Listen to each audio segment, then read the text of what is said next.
Hi there, my name is Sergio from the ClinicSense support team, and welcome to this month's tip and trick video. Today, we'll be going over how you can void a TELUS Health eClaim. In the event that there's been a mistake or that a claim was submitted by accident, you might consider voiding the claim.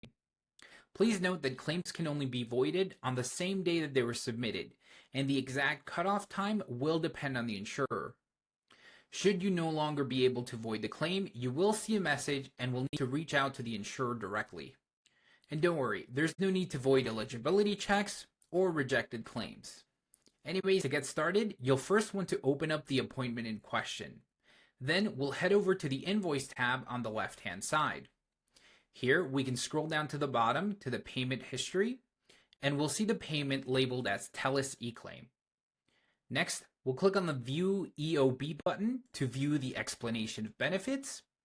And here, we'll find a Void Claim button at the top right. Once we click on it, we'll be asked to confirm by typing in the word void. And when we're ready, we can click Void Claim. ClinicSense will communicate in real time with TELUS and the insurer to void this claim. And once complete, you'll see a notification at the bottom right. Anyways, I hope that helps, but if you have any questions, don't hesitate to reach out. Our email is support@clinicsense.com. Have a good one. Bye-bye.